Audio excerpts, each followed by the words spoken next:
महाराष्ट्राच्या एका टोकाला असणाऱ्या नांदेड जिल्ह्यात, विदर्भातील यवतमाळ जिल्ह्याच्या पुसद, दारव्हा, घालंजी आणि चंद्रपूर जिल्ह्यातील राजुरा भागात जसे उघडे बोडके डोंगर आहेत, तसंच हजारो वर्षाचं दाट जंगल आहे. या जंगलात गावापासून दूर दऱ्याखोऱ्यांमध्ये दडलेली आणि भोवतालच्या जगाची बिलकुल पर्वा न करता आपल्या आपल्यातच घडून गेलेली एक आदिवासी जमात आहे.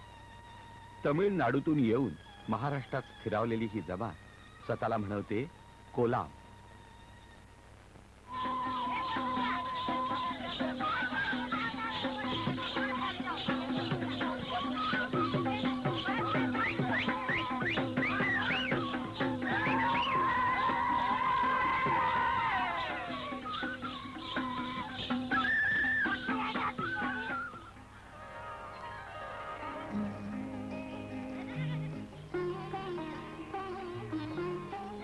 गावापासून दूर दाट जंगलात वसलेली कोलामांची वस्ती, याला ते पोडा असं म्हणतात. या पोड्याची रचना संरक्षणात्मक असते, म्हणजे प्रत्येक घराचं दार पोड्याच्या मध्यभागी असलेल्या मोकळ्या जागेकडे उघडतं. 15 पासून 30 ते 35 घरं एकेका कोलाम पोड्यात असतात.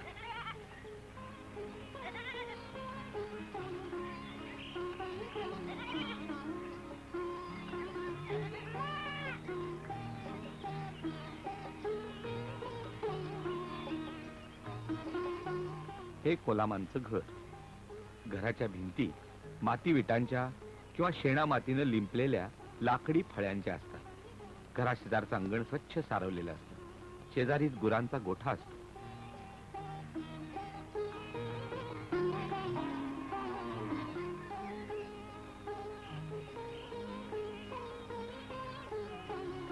संसारोपयोगी आणि शेतीची अवजारं घरात आणि छपरावर असतात.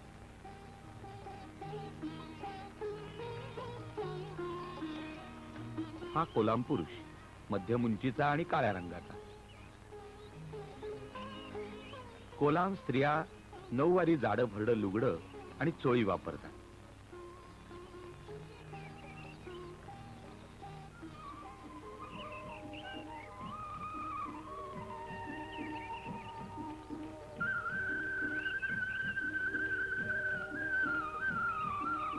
दूरवर जंगलात केसांना वेळेवर तेल लावणं त्यांना अवघडच असावं.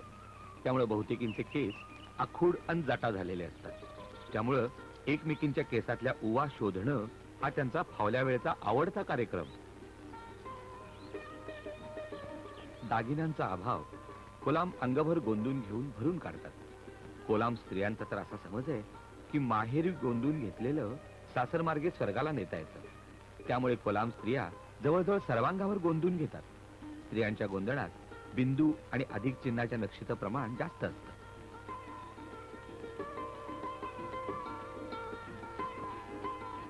कोलामांच्या उदरनिर्वाहाचा मुख्य व्यवसाय शेती आणि शेतमजुरी हा आहे.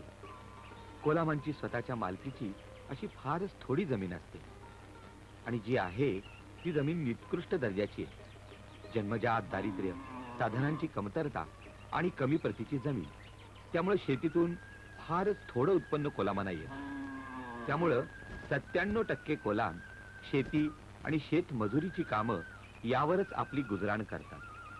आपल्या गुरांचं पोषण सुद्धा त्यांना धड करता येत नाही.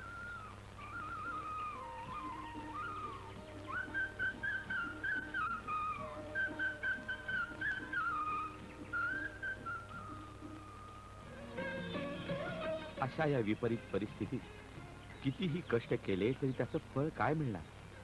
तरी सुद्धा जीवापाड कष्ट करून कोलाम ज्वारी आणि तूर ही मुख्य पिकं काढतात. कोलाम थोड्या प्रमाणात कपाशीचं पीक काढतात. मिरचीच्या पिकाच्या उत्पन्नाची त्यांच्या तुटपुंज्या कमाईत भर पडते. कोलाम चांगले शिकारी आहेत. त्यांची शिकार मुख्यतः फाशांच्या साह्यानं चालते. दोराचे अनेक फासे त्यांना तयार करता येतात. बांबूचा तुकडा आणि दोरी यांचे फासे छोट्याशा झुडपाला ते बांधून ठेवतात आणि मग दबा धरून बसतात. सावज फाशात सापडतात त्यावर तुटून पडतात. ओढ्या नाल्यावर मासे पकडण्याची कोलामांना फार हौस. काम नसेल तेव्हा कोलाम मासेमारीत अगदी दंग होता.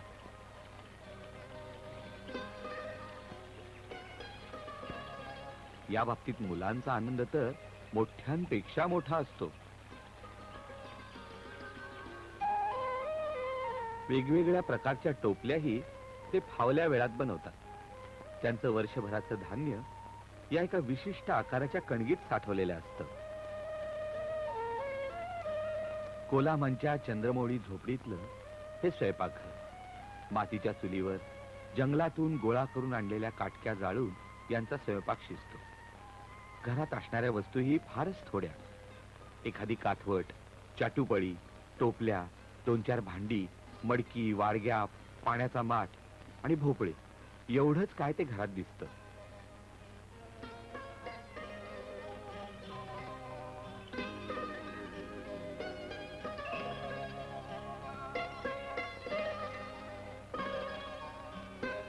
दिवसभराच्या श्रमानंतर कोलामांची मुला बाळांसकट अंगत पंगत बसते. मिळेल त्या चटणी भाकरीला परब्रह्म मानून कोलाम ती आनंदानं खातात.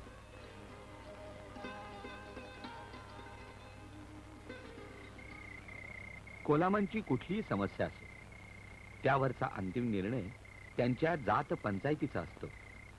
मग तो प्रश्न वधूमूल्याचा असो, लग्नबाह्य संबंधाचा असो, विधवा विवाहाचा असो किंवा विधवा विधुर विवाहाचा असो, या सर्व बाबीत पंचांचा निर्णय हा शेवटचा अंतिम मानला जातो.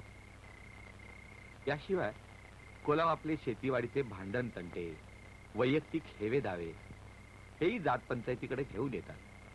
जात पंचायत दोन्ही बाजूंचं म्हणणं ऐकून घेते आणि मगच निर्णय देते. हा निर्णय मात्र दोन्ही बाजूंवर बंधनकारक असतो.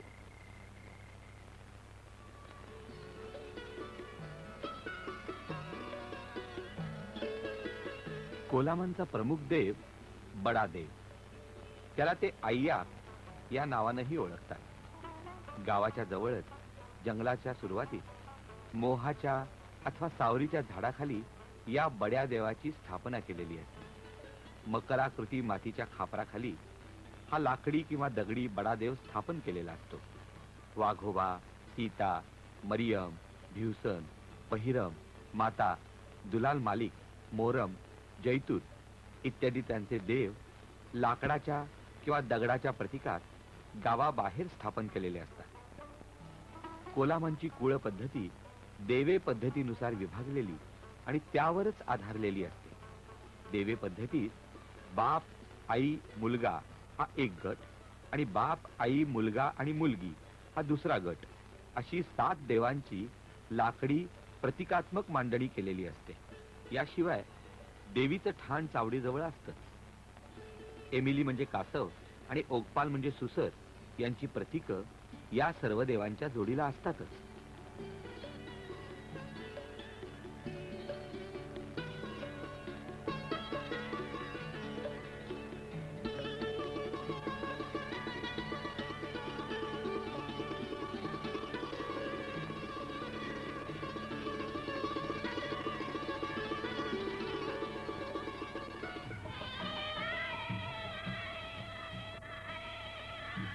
कोलामांच्या नवपरिणीत जोडप्यानं लग्नानंतर एक दुसऱ्याला तोंड दाखवायचं नसतं, नाहीतर दंड द्यावा लागतो.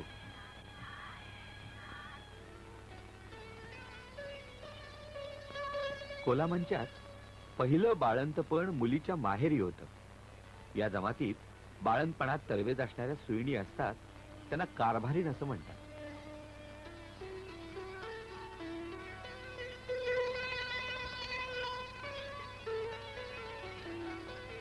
कारभारणीच्या कुशलतेमुळं बाळंतपण एकदाच सुखरूप पार पडलं की कोलाम पुरुषाला होणारा आनंद काही वेगळाच.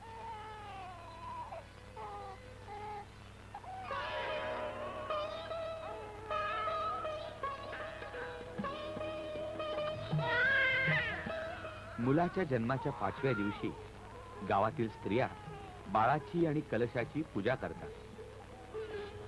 5वी नावानं 5 झाडांच्या पालव्या बाळंत घरात न्हाणीच्या जागेवर खड्डा खणून त्यात ठेवतात, त्याची पूजा करतात आणि मग तो खड्डा बुजवतात. खड्ड्याच्या मातीवर रात्रभर गोडेतेलाचा दिवा ठेवला जातो.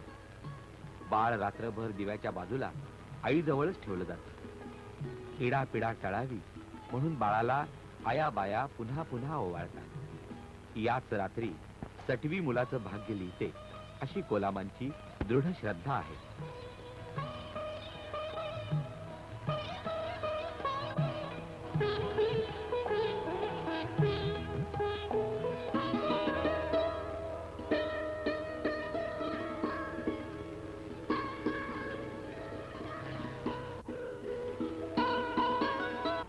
कोलामांचा सगळा दिवस झाडांच्या सान्निध्यात जातो.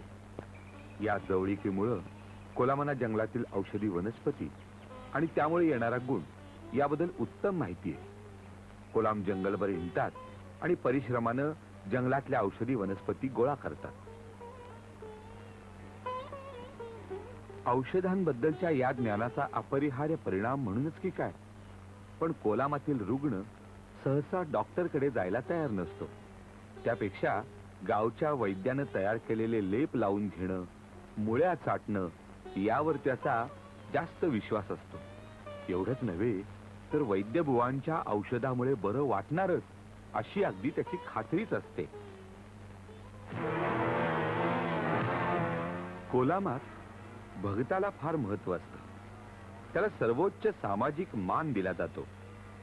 साथीचा रोग असो किंवा कौटुंबिक अडचण असो, लग्न जमवण्याचं काम असो किंवा मृत संस्कार असो, कोलामांना भगताशिवाय पर्याय नाही. एखादा कोलाम अगदीच नाईलाज झाला तर डॉक्टरकडे जाईलही, पण त्याआधी भगताकडून झाडफुकी करून घेतल्याखेरीज तो राहणार नाही.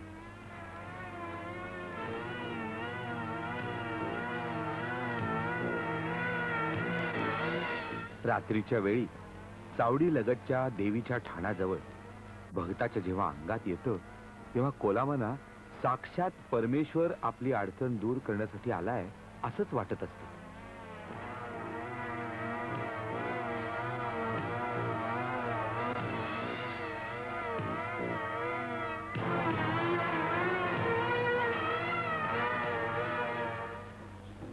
दिवाळी येते.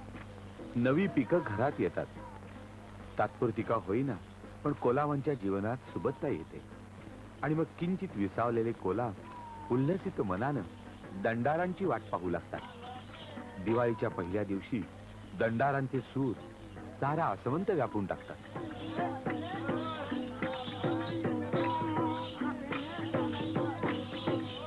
दंडार नृत्यामध्ये रामायण आणि पुराणातली इतर सोंगई खेळवली जातात.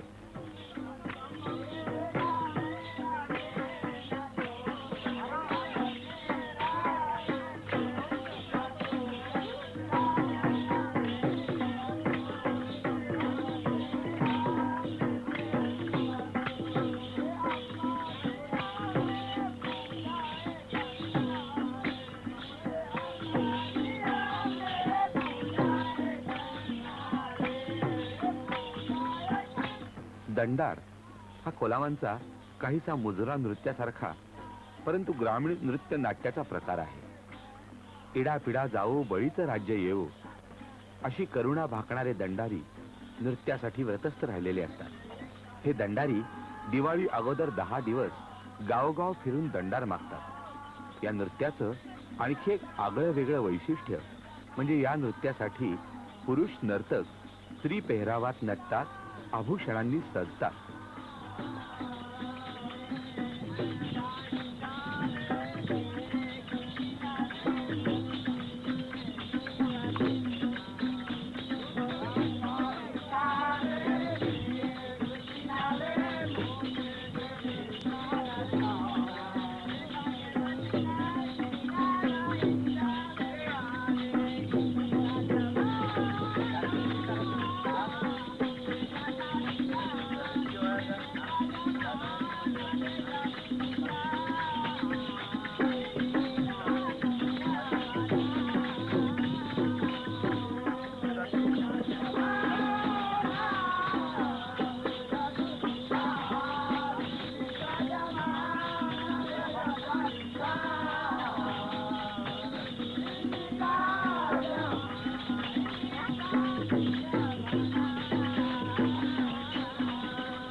कोलामांची वाद्य आहेत ढोल आणि थापटे किंवा तपाटे, शिवाय वान्स नावाच्या लहान मोठ्या बासऱ्या आणि पावे, झांज, चटकोरा इत्यादी कहाळ्याही ते वाजवतात. कोलाम त्यांची सर्व वाद्य त्यांच्या स्वतःच्या परंपरागत पद्धतीने तयार करतात. मूळ दंडारीत 21 चाळे होते. ढोसा नाच, घोरपड नाच, ढोल नाच, घोसाडी नाच हे त्यापैकी काही.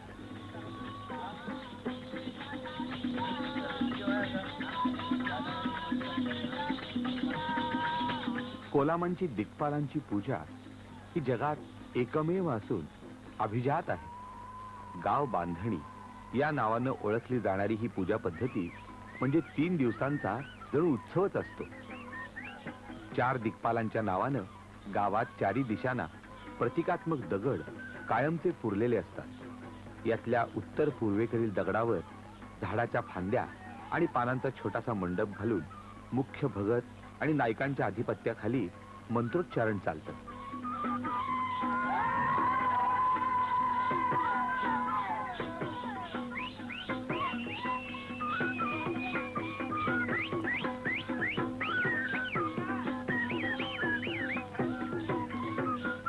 यातील वेगळे वेगळे मुखवटे निसर्गातील, माणसातील दुष्ट शक्तींचं प्रतिनिधित्व करतात. या नृत्यात या दुष्ट शक्ती जणू कोलामांना भेडसावतात.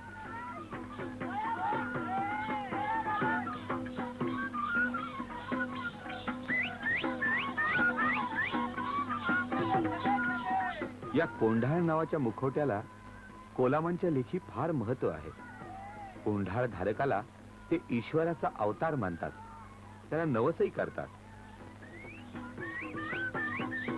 कोंढाळधारी देवाच्या अस्तित्वानं धीर आलेले कोलाम मग दुष्ट प्रवृत्तींना फळाफळ आसुडानं मारतात, त्यांना पळवून लावतात.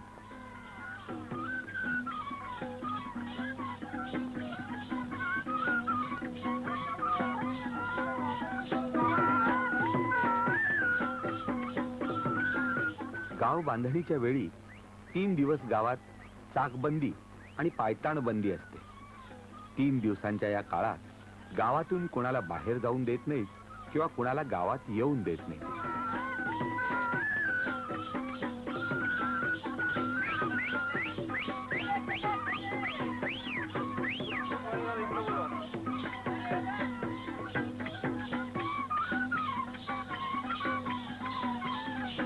अखेरीस विद्रूप मुखवट्यांनी झाकलेल्या वाईट शक्तींचा समूळ नाश होतो आणि अशा प्रकारे भाऊबीजेच्या दिवशी गाव बांधणी संपते.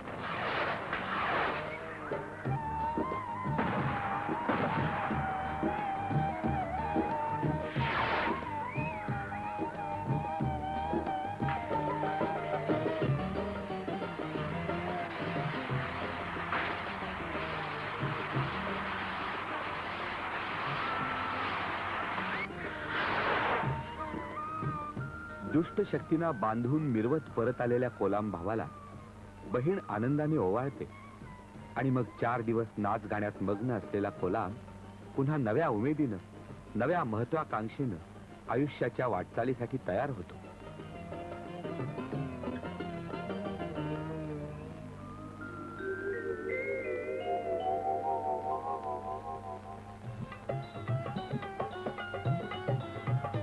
आता मात्र महाराष्ट्र शासनानं कोलामांना भेडसावणाऱ्या दारिद्र्य, दुःख आणि रोगराई या दुष्ट शक्तींचा समूळ नाश करायचा जणू विडाच उचललाय.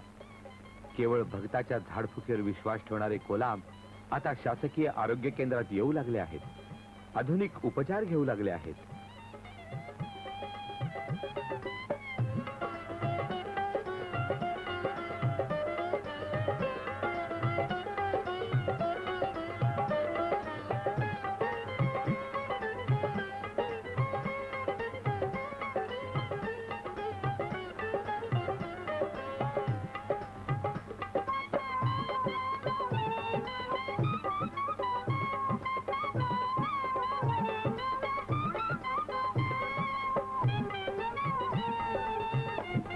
कोलामांना जीवनावश्यक वस्तू आता रास्त भावात मिळू लागल्या आहेत.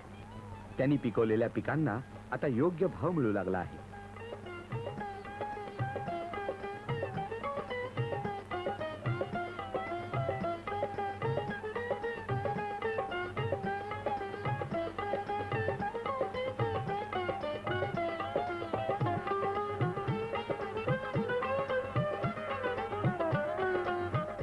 आदिवासी शाळांच्या नव्या इमारती कोलामांच्या प्रदेशात आकार घेत आहेत.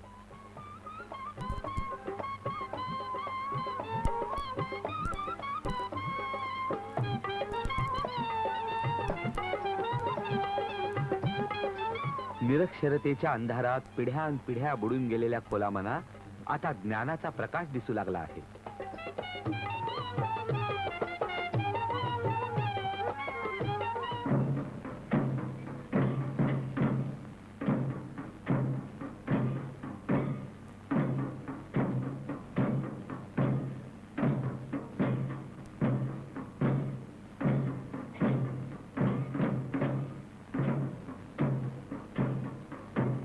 पुस्तकी ज्ञानाबरोबरच त्यांच्या शारीरिक शिक्षणाकडेही शासनानं आस्थेनं लक्ष पुरवलं आहे.